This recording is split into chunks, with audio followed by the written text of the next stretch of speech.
ദൈവതിരുനാമം മഹത്വപ്പെടുമാറാകട്ടെ. നമ്മുടെ സമയമൊട്ടും കളയാനില്ലാത്തത് പെട്ടെന്ന് കാര്യത്തിലേക്ക് കിടക്കാം. കാരണം ഓൾറെഡി ലേറ്റാണ്. നാളെ ഡ്യൂട്ടിയൊക്കെ ഉള്ളതല്ലേ. കർത്താവിൽ സ്നേഹിതരെ, ഇന്ന് നമ്മൾ വായിച്ച ഏവങ്കേലിയൻ ഏതായിരുന്നു? പക്ഷെ ഞാൻ പറഞ്ഞിട്ടില്ലായിരുന്നില്ല ഏതാണ് ദോഷം എന്ന് പറഞ്ഞില്ലായിരുന്നു തോന്നുന്നു. ഓക്കെ, കുരുടന് സൗഖ്യം കൊടുത്തതായിരുന്നു. അത് എടുത്തിരിക്കുന്നത് taking from saint John chapter 9 verses 1 to 41 ആണ് പോർഷൻ എടുത്തിരിക്കുന്നത്. പക്ഷെ വലിയൊരു പോർഷൻ ആയിരുന്നില്ലേ. എന്നാൽ വായിച്ചിട്ടും തീരുന്നില്ല. പക്ഷേ റിപ്പീറ്റ് ചെയ്ത് ഒരേ കാര്യം തന്നെ. കാരണം അത് മനസ്സിലാക്കേണ്ടത് ഇത്രയേ ഉള്ളൂ. അത്രമാത്രം അവർ അതിനകത്തിൽ ഇവന് സൗഖ്യം എങ്ങനെ കിട്ടാതിരിക്കുക എന്നുള്ളതിനെ പറ്റി റിസർച്ച് ചെയ്തിട്ടുണ്ട്. കാരണം ഏതെങ്കിലും ഒരു സാധ്യത ഉണ്ടെന്നുണ്ടെങ്കിൽ ഈ കൂട്ടത്തിൽ യേശുവിനെ ഇതിന്നൊരു റീസൺ കിട്ടിയിട്ട് വേണം യേശുവിൻ്റെ കാര്യത്തിൽ ഒരു തീരുമാനം ഉണ്ടാക്കാൻ. അതുകൊണ്ടാണ് അവനോട് ചോദിക്കുന്നു, അവൻ്റെ അപ്പനോടും അമ്മയോടും ചോദിക്കുന്നു, കണ്ടവരോടും കേട്ടവരോടും നിന്നവരോടും എല്ലാം ചോദിക്കണം. സംഭവം ഇതൊരു വലിയ പ്രശ്നമല്ലേ. ഈ ചില മനുഷ്യർ നന്മ ചെയ്യാൻ ഇറങ്ങുമ്പോൾ ഉണ്ടാവുന്ന വലിയൊരു പ്രശ്നമായത്. ചെയ്യുന്ന നന്മയിലല്ല പ്രശ്നം, ചെയ്യുന്ന നന്മയിലാണ് പ്രശ്നം. പക്ഷെ ചെയ്യുന്ന രീതി എപ്പോഴും നമ്മൾ ക്രിട്ടിസൈസ് ചെയ്യാറുണ്ട്. പക്ഷെ എന്നാൽ ഒരു മനുഷ്യന് നന്മ കിട്ടുന്നു എന്നുള്ളത് നമ്മൾ പറയും. ഇവിടെയും ശാബത്ത് പോലും അവർ കോട്ട് ചെയ്യുന്നുണ്ട് അവസാനം, അല്ലേ? ശാബത്ത് ദിവസമാണ് അവന് സൗഖ്യം കൊടുത്തതെന്ന് പറഞ്ഞുകൊണ്ട് അതിൻ്റെ പേരിലെങ്കിലും, കാരണം ഇവൻ ദൈവത്തെ അറിയാത്തവനാണ്. കാരണം ഇവൻ ദൈവമില്ല, ദൈവത്തിനെതിരെ സംസാരിക്കുന്നതാണ്. അതുകൊണ്ടാണല്ലോ ശാബത്തിൽ ഈ കാര്യങ്ങളൊക്കെ ചെയ്യുന്നത്. കാരണം ശാബത്തിൽ സാധാരണ സ്വിച്ച് പോലും മനുഷ്യൻ ഇടത്തില്ല. ഒരു സ്വിച്ച് ഇട്ടാൽ അതിനും എന്താ പറയുന്നത്? ഞാനൊരു വർക്ക് ചെയ്യുന്ന പറയുന്നത്, അല്ലേ? ഞാനൊരു പ്രവൃത്തി ചെയ്യുന്ന പറയുന്നത്. യഹൂദന്മാർ ഇന്നും അങ്ങനെയാണ്. അന്നത്തെ ദിവസം സ്വിച്ച് പോലും ഇടത്തില്ലെന്ന് പറയുന്നത്. അത്രമാത്രം കൺസർവേറ്റീവായിട്ടുള്ള ഒരു സൊസൈറ്റിക്കുള്ളിൽ നടക്കുന്ന ഒരു സംഭവമാണ്. ആ സംഭവത്തിൽ കൂടി എങ്ങനെയെങ്കിലും യേശുവിൻ്റെ കാര്യത്തിൽ ഒരു തീരുമാനം ഉണ്ടാക്കുക എന്നുള്ളതായിരുന്നു അവരുടെ ഉദ്ദേശം. പക്ഷെ അത് സമയമാവാത്തത് കൊണ്ട് തന്നെ അത് പിന്നെയും കുറച്ചുകൂടെ എക്സ്റ്റെൻഡായി പോയി എന്ന് മാത്രമേ ഉള്ളൂ. ഈ സാധാരണ രീതിയിൽ നമ്മൾ സൗഖ്യം കൊടുക്കുന്നതിൻ്റെ കേട്ടിട്ടുണ്ട്. ഇപ്പം ഈ ബൈ ബർത്ത് കണ്ണില്ലാത്തൊരു മനുഷ്യന് ഇതുവരെ സൗഖ്യം കിട്ടിയതായിട്ട് നമ്മളൊന്നും കേട്ടിട്ടില്ല. പക്ഷേ ജനിച്ചു കഴിഞ്ഞതിന് ശേഷം എന്തെങ്കിലും, അല്ലേ, നമ്മൾക്ക് പ്രോബ്ലംസ് ഒക്കെ ഉണ്ടായി. ഈ ചിലപ്പോൾ ഈ കോർണിയൊക്കെ മാറ്റിവെക്കുന്നതും അങ്ങനെയുള്ള കാര്യങ്ങൾ, അല്ലെന്നുണ്ടെങ്കിൽ ചില സർജറിയിൽ കൂടിയൊക്കെ പിന്നെ സൗഖ്യം കൊടുക്കും. പക്ഷെ ഇത് ജന്മനാ കുരുടനാണെന്നാണ് പറഞ്ഞത്. തമ്പുരാനെ സംബന്ധിച്ച് ഇതൊന്നും ഒരു വിഷയമല്ല, അല്ലേ? ജന്മനാ കുരുടന് പോലും സൗഖ്യം കൊടുക്കാൻ, കാരണം കണ്ണിന്റെ സ്ഥാനത്ത് ഒന്നുമില്ലാത്തവരാണ്. എന്തെങ്കിലും ഉണ്ടാവണമെങ്കിൽ അത് സർജറിയെങ്കിലും ചെയ്യാന്ന് പറയും. അതൊന്നുമില്ലാത്തൊരു മനുഷ്യനാണ് സത്യത്തിൽ ഇന്ന് സൗഖ്യം കൊടുത്തത്. ഞാൻ ആ ഭാഗമല്ല പറയാൻ വന്നത്. ജസ്റ്റ് ഞാൻ ഇന്നത്തെ വിഷയം പറഞ്ഞതുകൊണ്ട് ഞാനങ്ങ് അത് പറഞ്ഞു തരുന്നു. ഞാൻ നോമ്പിലെ 4ാമത്തെ ആഴ്ച നമ്മൾ കേട്ട ഒരു വേദഭാഗമാണ്. നോമ്പിലെ 4ാമത്തെ ആഴ്ച. നോമ്പിലെ 4ാമത്തെ ആഴ്ച എന്ന് പറഞ്ഞാൽ കനാന്യ സ്ത്രീയുടെ വിശ്വാസത്തെ കുറിച്ചുള്ള, കാനനൈറ്റ് വുമന്റെ വിശ്വാസത്തെ പറ്റി പറയട്ടെ. അന്ന് എനിക്ക് തോന്നുന്നു ജസ്റ്റ് ഒന്ന് പരാമർശിച്ച് പോയതേ ഉള്ളൂ. പക്ഷെ എനിക്ക് തോന്നുന്നു ഇന്ന് ഞാൻ തന്നെ ചേച്ചിയാണ് പ്രസംഗിക്കേണ്ടത്. ആക്ച്വലി ലീന ചേച്ചിയുടെ പ്രസംഗമായിരുന്നു ഇന്ന്. പക്ഷേ എനിക്ക് തോന്നുന്നത് ചേച്ചി കൈവിട്ടു. സുനത പറഞ്ഞു അച്ഛൻ തന്നെ ഇന്ന് പ്രസംഗിച്ചാൽ മതിയെന്ന് പറഞ്ഞു. അങ്ങനെയാണ് ഈ ഞാൻ പ്രസംഗിക്കുന്നത്. Saint Matthew chapter 15 verses 21 to 28.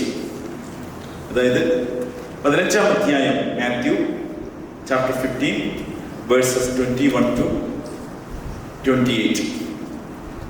ഈ വേദഭാഗത്തെ കുറിച്ച് ഞാൻ പരാമർശിക്കും. ഇതൊക്കെ നിങ്ങൾക്ക് അറിയാവുന്ന വേദഭാഗം, അല്ലേ? കനാന്യ സ്ത്രീയുടെ വിശ്വാസത്തെ പറ്റി നമുക്കറിയത്തില്ലേ? പക്ഷെ അതിനകത്തിലെ 1-2 പ്രധാനപ്പെട്ട കാര്യങ്ങൾ മാത്രം ഞാൻ നമ്മളോട് സംസാരിക്കാം. അതിനകത്തൊരു നല്ല പ്രയറുണ്ട്. എന്താ അതിനകത്തൊരു പ്രയറുണ്ട്. ചെറിയ പ്രയറാണ്, സ്മോൾ പ്രയർ. നമുക്ക് എപ്പം വേണമെങ്കിലും എവിടെയും ഉപയോഗിക്കാൻ പറ്റുന്ന ഒരു സ്മോൾ പ്രയർ. ആ പ്രയർ പിന്നെ നമ്മൾ പലയിടത്തും കാണുന്നു. എന്തായിരുന്നു? കേട്ടില്ലേ? അത് തന്നെ യേശുവേ ദാവീദ് പുത്ര എന്നോട് കരുണ ചെയ്യണമേ എന്ന് പറഞ്ഞിട്ടുള്ള son of David Lord have Mercy upon us, help me എന്ന് പറഞ്ഞുകൊണ്ടുള്ള ഒരു പ്രേയർ. ഈ പ്രാർത്ഥന ഇവിടെ മാത്രമല്ല, പല സ്ഥലങ്ങളിൽ നമ്മൾ ഈ പ്രാർത്ഥന കാണുന്നുണ്ട്. ഇതൊരു സ്മോൾ പ്രേയറാണ്, പക്ഷെ ഇത് നമുക്ക് എപ്പം വേണമെങ്കിലും ഏത് ഉറക്കത്തിലും എപ്പം വേണമെങ്കിലും നിങ്ങളൊരു വണ്ടി എടുക്കുമ്പോൾ പോലും നിങ്ങൾക്ക് പ്രാർത്ഥിച്ചിട്ട്, അല്ലെങ്കിൽ വീടിന്റെ വെളിയിലേക്ക് നിങ്ങൾ ഇറങ്ങുന്നു, ഒരു സ്ഥലത്തേക്ക് പോകാൻ, കുഞ്ഞുങ്ങൾ പഠിക്കാൻ പോകുന്നു, അപ്പം നമുക്ക് പ്രാർത്ഥിക്കാൻ പറ്റുന്ന ഒരു സ്മോൾ പ്രേയറാണ്. എന്താണ്? Son of David Lord have Mercy upon us, help me എന്ന് പറഞ്ഞുകൊണ്ട് പ്രാർത്ഥിച്ച് നമുക്കിറങ്ങാം. ഇവിടെ ഈ കനാന്യ സ്ത്രീയുടെ ബാക്ക്ഗ്രൗണ്ട് നമുക്കറിയാം. എന്താ ബാക്ക്ഗ്രൗണ്ട്? ആ ബാക്ക്ഗ്രൗണ്ട് അതിൽ തന്നെയുണ്ട്, ആ വാക്കിൽ തന്നെയുണ്ട്. ഈ സ്ത്രീ എവിടെ നിന്നുള്ളവളാണ്? കനാന്യ. കനാന്യരെ അന്നത്തെ ജ്യൂസ് എങ്ങനെയാണ് കണ്ടിരുന്നത്? അവർ ജെന്റൈലാണ് അല്ലേ? അവരൊരിക്കലും ഇവരുമായിട്ട് മിങ്കിൾ ചെയ്യത്തില്ല. ആരുമായിട്ടാണ്? ജ്യൂസും കനാന്യരും തമ്മിൽ ഒരു കാരണവശാലും മിങ്കിൾ ചെയ്യത്തില്ല. അങ്ങനത്തെ ഒരു സാഹചര്യത്തിലാണ് ആരുടെ അടുത്തേക്ക് വരുന്നത്? യേശുവിന്റെ അടുത്തേക്ക് ഈ പറയുന്ന കാനാനൈറ്റ് വുമണ് അടുത്ത് ചെന്നിട്ട് നിലവിളിച്ചുകൊണ്ടാണ് പറയുന്നത്. എന്താണ്?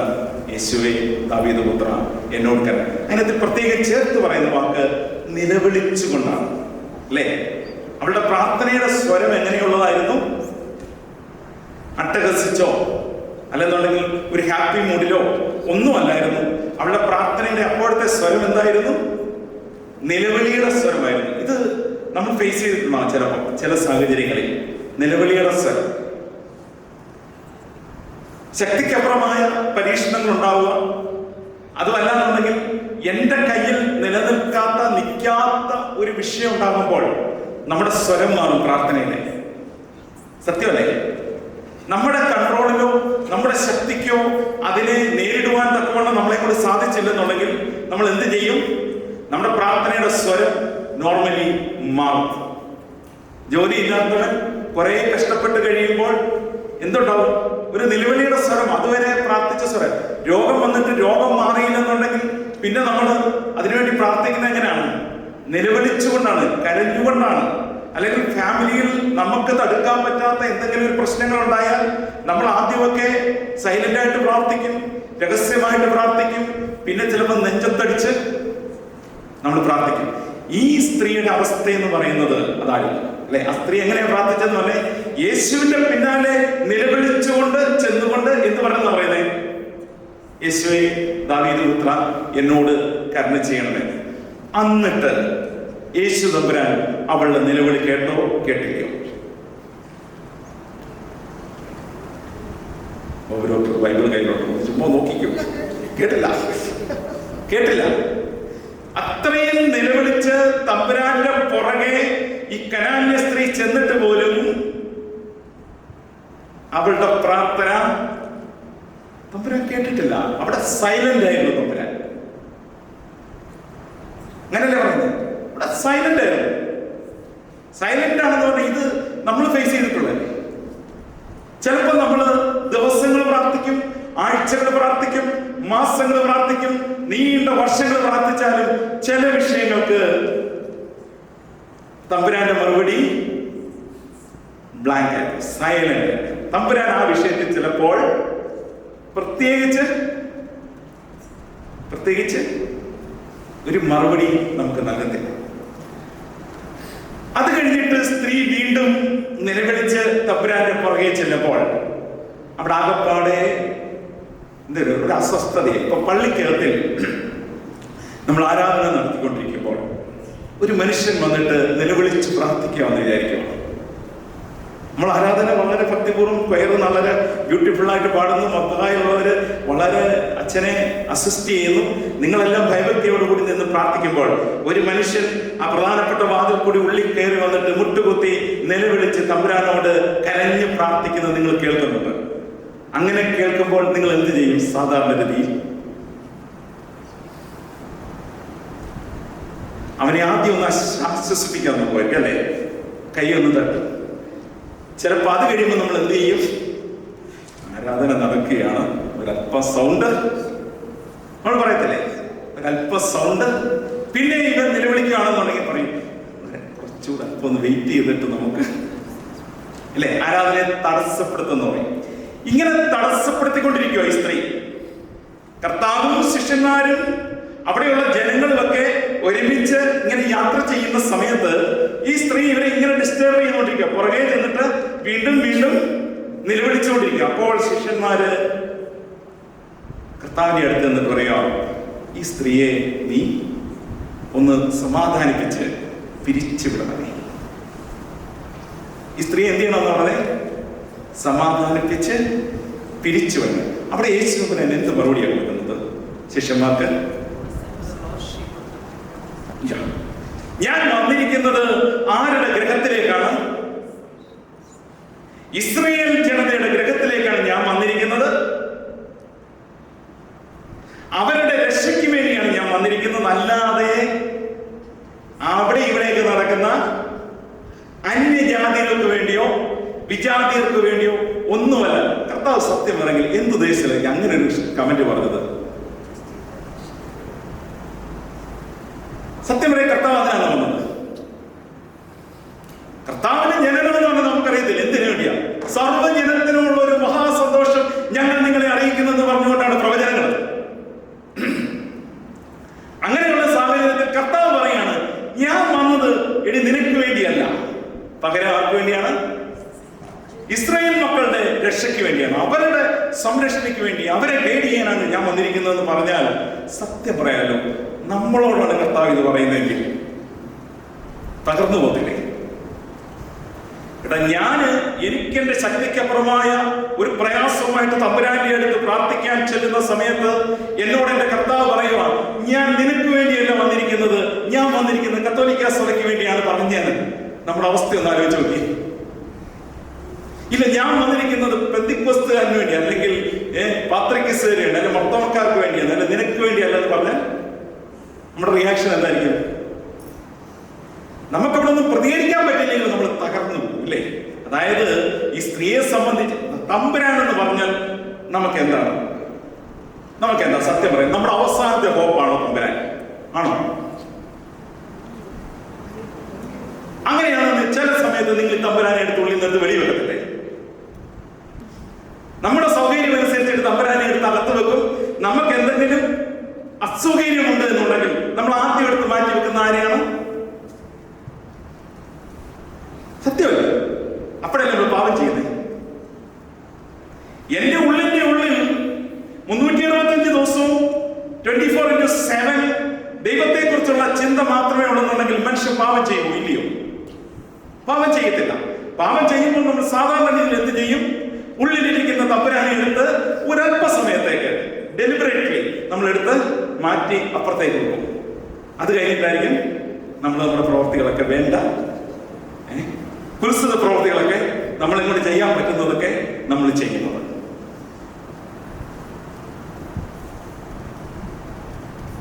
ഇവിടെ ഈ സ്ത്രീയോട് പറയാണ്, ഇസ്രായേൽ ഗൃഹത്തിലേക്കാണ് ഞാൻ വന്നിരിക്കുന്നത്, അല്ല നിനക്ക് വേണ്ടിയല്ല. ഈ സ്ത്രീ തകർന്നു കാണും. പക്ഷേ വീണ്ടും അവൾ പറയുന്നത് എന്താണ്? അവിടെ അടുത്ത വാക്ക് പറയുന്നത്, എന്നെ സഹായിക്കണമേ, എനിക്ക് വേറെ ഒന്നുമില്ല, ഇനി എനിക്ക് വേറെ ആരോടും ഒന്നും ചോദിക്കാനില്ല, നീ എന്നെ സഹായിക്കണമേ എന്ന് പറഞ്ഞു കഴിയുമ്പോൾ അതോട് കേട്ട് കഴിയുമ്പോൾ എനിക്കൊന്ന് എനിക്കൊന്ന് ഇനി ചിലപ്പോൾ ജീവിച്ചിരിക്കാൻ തന്നെ സാധ്യതയില്ലാത്തൊരു ഡയലോഗാണ് ഇനി കേൾക്കാൻ പോകുന്നത്. അവിടെ യേശുദാൻ പറയുകയാണ്, മക്കളുടെ അപ്പമെടുത്ത് നായ്ക്കുട്ടികൾക്ക് കൊടുക്കുമോ? മക്കളുടെ അപ്പമെടുത്ത് നായ്ക്കുട്ടികൾക്ക് കൊടുക്കുക. ഒന്ന് ആലോചിച്ച് നോക്കിയേ, അവളെ എന്തുമായിട്ടാണ് കമ്പയർ ചെയ്യുന്നത്? മക്കൾ എന്ന് പറയുന്നത് അവിടെ ആരാണെന്ന് നമുക്ക് മനസ്സിലായി, ഇസ്രായേൽ ജനതയാണ്. അപ്പൊ നായ് എന്ന് പറഞ്ഞാൽ, നായ്ക്കുട്ടി എന്ന് പറഞ്ഞ അവിടെ ആരാണ്? ജെന്റൈൽസ്, അല്ലെങ്കിൽ ഈ സ്ത്രീയെ പോലെ ജീവിക്കുന്നവരെയാണ് ഉദ്ദേശിക്കുന്നത്. ഒന്ന് ആലോചിച്ച് നോക്കിയേ, അവളുടെ ഹൃദയത്തിന്റെ വേദന എന്തായിരിക്കും? നമ്മളോടാണ് ഇത് പറയുന്നതെങ്കിൽ, ഇടയിൽ ഞാൻ എന്റെ കയ്യിൽ വെച്ചിരിക്കുന്നു നിനക്ക് തരാനല്ല എന്നാണ് തമ്പുരാൻ പറയുന്നതെന്നുണ്ടെങ്കിൽ നമ്മുടെ ആ ഫീലിംഗ് എന്തായിരിക്കും?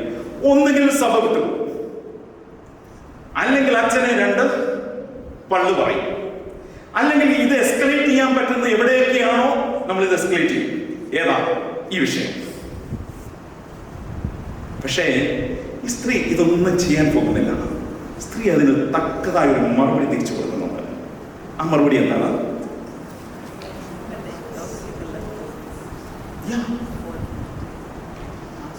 അതേ കർത്താവേ, കർത്താവ് പറയുന്നതൊക്കെ ശരിയാണ്, നീ പറയുന്നതിനൊന്നും ഞങ്ങൾക്ക് സംശയമില്ല, എനിക്ക് ഒരു സംശയമില്ല. പക്ഷേ ഈ നായ്ക്കുട്ടികൾ ഈ ബ്രെഡ് ക്രംസ് കൊണ്ട് പോലും ജീവിക്കുന്നില്ലേ അല്ലേ? അപ്പക്കഷ്ണം, അപ്പത്തിന്റെ ബ്രെഡിന്റെ പൊടി കൊണ്ട് പോലും ആരും ജീവിക്കുന്നില്ല എന്നാ പറയുന്നത്. യജമാനന്റെ മേശയിൽ നിന്ന് വീഴുന്ന അപ്പത്തിന്റെ അംശം അല്ലെങ്കിൽ കഷ്ണം, അപ്പത്തിന്റെ പൊടി, ക്രംസ് എന്നാണ് പറയുന്നത്. അപ്പം ചെറിയ ചെറിയ പീസുകളെ ആയിരിക്കും ഉദ്ദേശിക്കുന്നത്. അതുകൊണ്ട് ജീവിക്കുന്ന നായ്ക്കുട്ടികളുമില്ലേ? ഞാൻ നായാണ്, സമ്മതിച്ചു.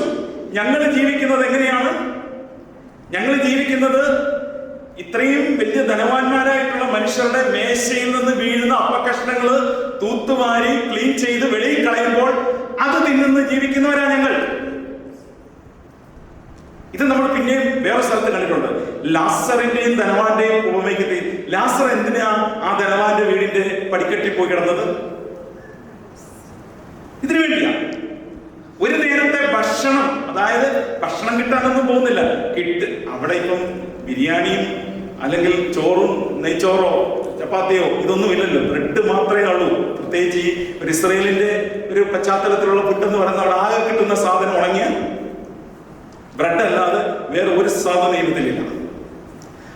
ഇപ്പം പിന്നെ കുറച്ചുകൂടെ കാലം പുരോഗമിച്ചപ്പോൾ പല രൂപത്തിലും പല ഭാവത്തിലും പല ഷേപ്പിലും പല ടേസ്റ്റിലും ഒക്കെ ഈ സാധനം കിട്ടുന്നതല്ലാതെ അന്ന് ആകെ കിട്ടുന്ന ഒരു സാധനം നോർമൽ ബ്രെഡ്. ഇത് കഴിക്കുമ്പോൾ പൊടിഞ്ഞു വീഴുന്നത് തിന്നാനാണ് ആര് കിടന്നത്? ലാസർ ധനവാന്റെ പടിക്കൽ പോയി കിടന്നത്. അപ്പം ഇത് അന്നത്തെ ഒരു സോഷ്യൽ സിനാരിയോ കൂടെ അല്ലേ?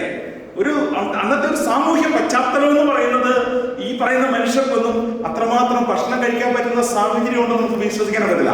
അതുകൊണ്ട് തന്നെയാണ് നമ്മൾ തിരിച്ചു അതേ നാണയത്തെ തന്നെയാണ് കാണിക്കുന്നത്. ഞങ്ങൾ ശരിയാണ്, നായ്ക്കുട്ടികൾ തന്നെയാണ്, പക്ഷെ ഞങ്ങളും ജീവിക്കുന്നില്ലേ? നിന്റെ അപ്പത്തിന്റെ കഷ്ണങ്ങൾ വീണ് അതിന്റെ നുറുക്ക് ഭക്ഷിച്ച് പോലും ഞങ്ങളും ജീവിക്കുന്നില്ലേ എന്ന് പറഞ്ഞു കഴിയുമ്പോഴാണ് കർത്താവ് അതുവരെയുള്ള കർത്താവിന്റെ ആ ഒരു സ്റ്റൈലൊക്കെ മാറുക. അതുവരെ സൈലന്റ് ആയിട്ടിരുന്ന, അതുവരെ ഇവരെ പരീക്ഷിച്ചു കൊണ്ടിരുന്ന കർത്താവ് പറയുകയാണ്, നിന്റെ വിശ്വാസം വലുത്, നിന്റെ മകൾക്ക് സൗഖ്യം ലഭിക്കട്ടെ എന്ന് പറഞ്ഞ് അവസാനിക്കുക. സത്യത്തിൽ നിങ്ങൾ ചിന്തിച്ചിട്ടുണ്ടോ? നിങ്ങളുടെ പ്രാർത്ഥന നിങ്ങൾ പ്രാർത്ഥിക്കുമ്പോൾ വിഷയം വെച്ച് പ്രാർത്ഥിച്ചോളട്ടെ, ചില വിഷയങ്ങൾക്ക് ഉത്തരം കിട്ടാതെ വരുമ്പോൾ നിങ്ങളുടെ മാനസികാവസ്ഥ എന്തായിരിക്കും? അന്നേരത്തെ നിങ്ങളുടെ ഒരു ഫീലിംഗ് ഇല്ലേ?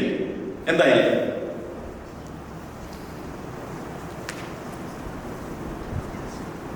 ഈ കർത്താവ് എന്തൊരു മനുഷ്യനാണെന്നായിരിക്കും അല്ലേ? കർത്താവിന് ഇത് മാത്രമല്ലല്ലോ പരിപാടി അല്ലേ? നമ്മുടെ മാത്രം പ്രാർത്ഥന കേൾക്കുന്നതാണോ പരിപാടി? ആണോ? ആണോ?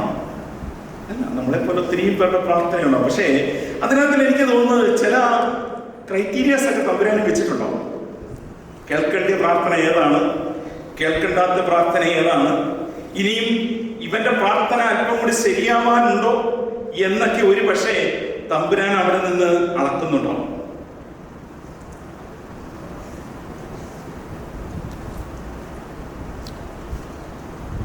നമ്മുടെ പ്രാർത്ഥന ദൈവം തമ്പുരാൻ ചെവിക്കൊള്ളുന്നില്ല എന്ന് നിങ്ങൾക്ക് തോന്നിയാൽ നിങ്ങൾ അപ്പോഴേ മനസ്സിലാക്കുക, എനിക്ക് എവിടെയോ കറക്ഷൻ എൻ്റെ പ്രാർത്ഥനയിൽ ആവശ്യമുണ്ട് എന്ന് സ്വയം ചിന്തിക്കുവാൻ തക്കവണ്ണം സാധിക്കണം. ഒന്നുകിൽ പ്രാർത്ഥനയിൽ നമുക്ക് പൂർണ്ണമായ വിശ്വാസമില്ലാത്തത് കൊണ്ടാവാം. ഇനി ഞാനൊരു സംശയം ചോദിച്ചോട്ടെ, ഒരു നേരം പ്രാർത്ഥിച്ചില്ല എന്നുണ്ടെങ്കിൽ നിങ്ങൾക്ക് എന്തെങ്കിലും കുറവ് സംഭവിക്കുമോ?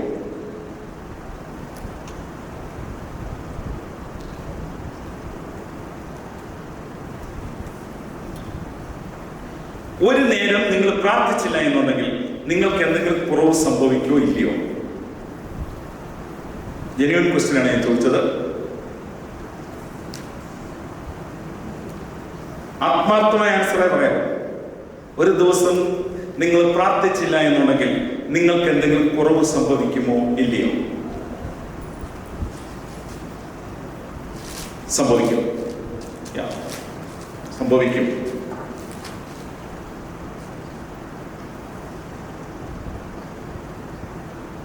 നമ്മുടെ പ്രാർത്ഥന എത്രയാമോ? 7 times prayer എന്നാണ് നമ്മുടെ.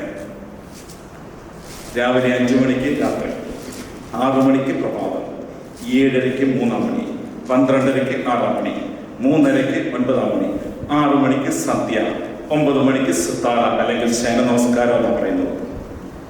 ഇങ്ങനെ പ്രാർത്ഥിക്കാൻ പോകുന്നത് വേറെ വല്ല പണിക്ക് പോകാൻ പറ്റും? ഇങ്ങനെ നമ്മൾ പ്രാർത്ഥിക്കാനിരുന്നാൽ വേറെ വല്ല പണിക്ക് പോകാൻ പറ്റുമോ? പക്ഷെ എന്നിട്ടും എന്തിനാ നമ്മുടെ പിതാക്കന്മാര് 7 യാമത്തിൽ പ്രാർത്ഥന ക്രമീകരിച്ചേക്കുന്നത്?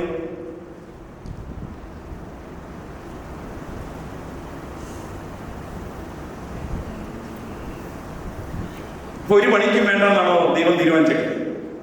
അല്ലെ നമ്മുടെ പിതാക്കന്മാർ വിചാരിച്ചത് നീ ഒന്നും 1 പണിക്കും പോകണ്ട, നീ 5 മണിക്ക് പ്രാർത്ഥിക്കണം, 6 മണിക്കും പ്രാർത്ഥിക്കണം, 7:30-ക്ക് പ്രാർത്ഥിക്കണം, 12:30-ക്ക് പ്രാർത്ഥിക്കണം, 3:30-ക്ക് പ്രാർത്ഥിക്കണം, 6 മണിക്ക് പ്രാർത്ഥിക്കണം, 9 മണിക്ക് പ്രാർത്ഥിക്കണം എന്നുള്ളത് ദൈവം വിചാരിച്ചിട്ടാണ്.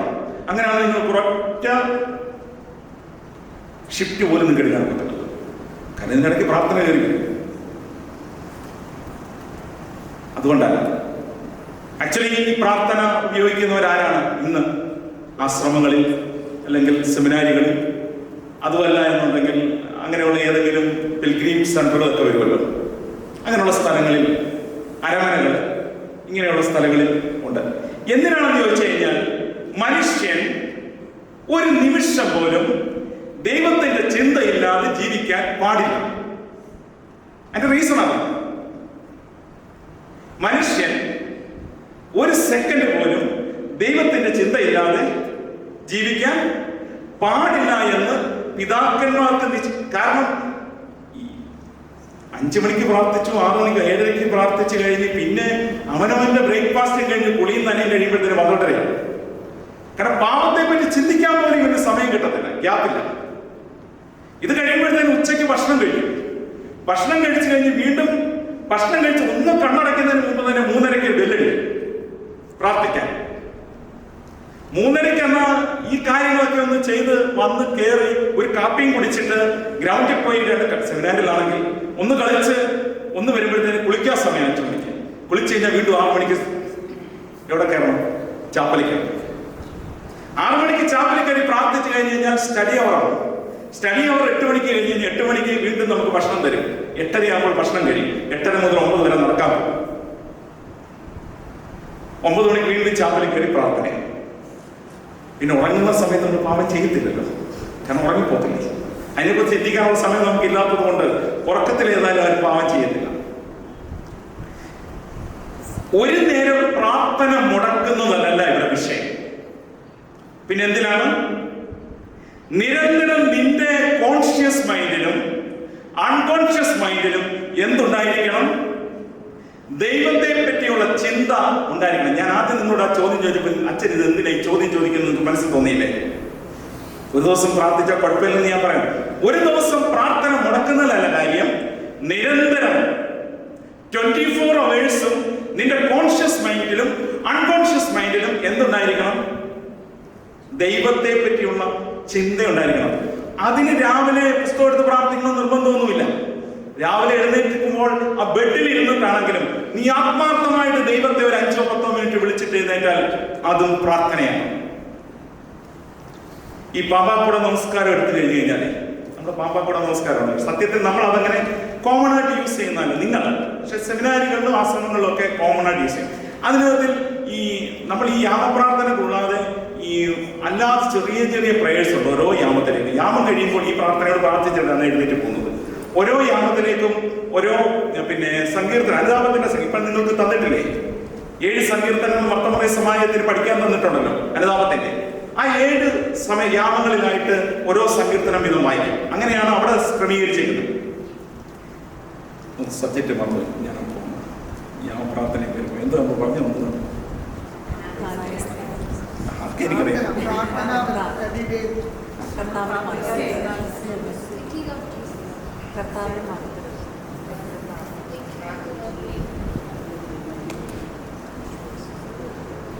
കണക്ഷൻ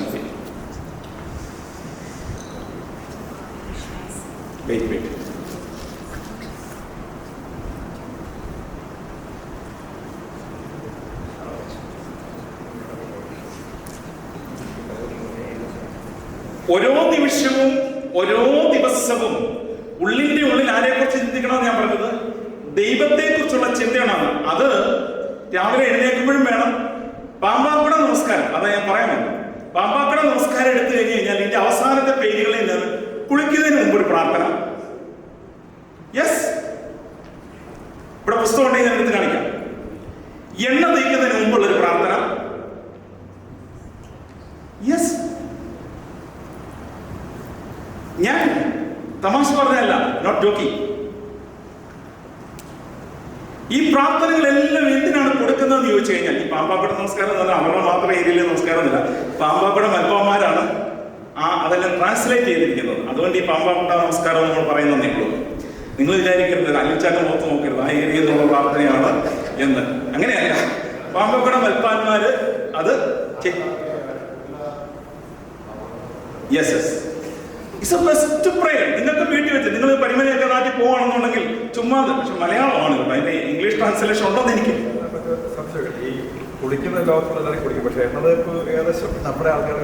അതെ.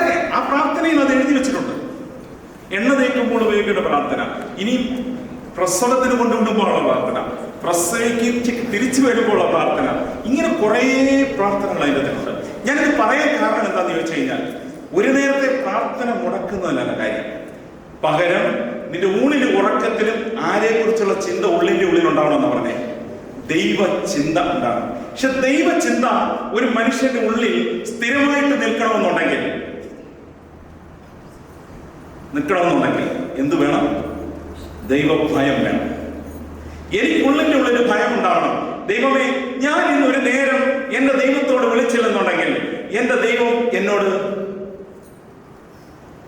ഏത് രീതിയിൽ റിയാക്ട് ചെയ്യും? ഇത് നമ്മൾ ഡെവലപ്പ് ചെയ്തെടുക്കുന്നതാണ്. നമ്മുടെ കുഞ്ഞ് നമ്മളോട് ഒരു നേരം സംസാരിച്ചില്ലെങ്കിൽ, നമ്മുടെ മക്കൾ ഒരു നേരം നമ്മളോട് സംസാരിച്ചില്ലെങ്കിൽ, ഒരു ദിവസം സംസാരിച്ചില്ലെങ്കിൽ നിങ്ങൾക്ക് എന്ത് തോന്നും? ഒരു വല്ലാത്ത പ്രയാസമായിരിക്കും, ഒരു മിന്നലായിരിക്കും ഉള്ളിന്റെ ഉള്ളിൽ, അല്ലേ? എന്റെ കുഞ്ഞ് എന്തുകൊണ്ടാണ് എന്നോട് സംസാരിക്കുന്നത്? അല്ലെങ്കിൽ അവൻ ഒരു ദിവസം നമ്മളോട് മിണ്ടാതിരിക്കുന്നു, ഇവൻ എന്തുകൊണ്ട് മിണ്ടാതിരിക്കുന്നു? ഇങ്ങനെ സംശയങ്ങൾ നമ്മുടെ ഉള്ളിലേക്ക് വരും. ഇതേ ബന്ധം തന്നെയാണ് ആരും നേടിയിരിക്കുന്നത് നമ്മളുള്ളത്. ഞാനും എന്റെ അപ്പനും തമ്മിലുള്ള ബന്ധവും അത് തന്നെയാണ്.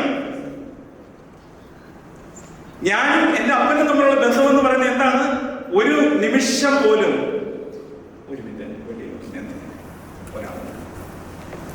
ഫുഡ് കൊണ്ടുവന്നതായിരിക്കണം. ഇത് തന്നെയാണ് ആര് തമ്മിലുള്ള ബന്ധം. മേളിയിരിക്കുന്ന തമ്പുരാനും ഞാനും തമ്മിലുള്ള ബന്ധം ഇത് തന്നെയാണ്. ഒരു നിമിഷം ഞാൻ അവനോട് കമ്മ്യൂണിക്കേറ്റ് ചെയ്തില്ലെന്നുണ്ടെങ്കിൽ എന്തോ ഒരു കുറവ് എനിക്കുണ്ട് എന്ന് എനിക്ക് ഫീൽ ചെയ്യണം. അതാണ് എന്ത്? ദൈവഭയം എന്ന് ഞാൻ പറഞ്ഞത്.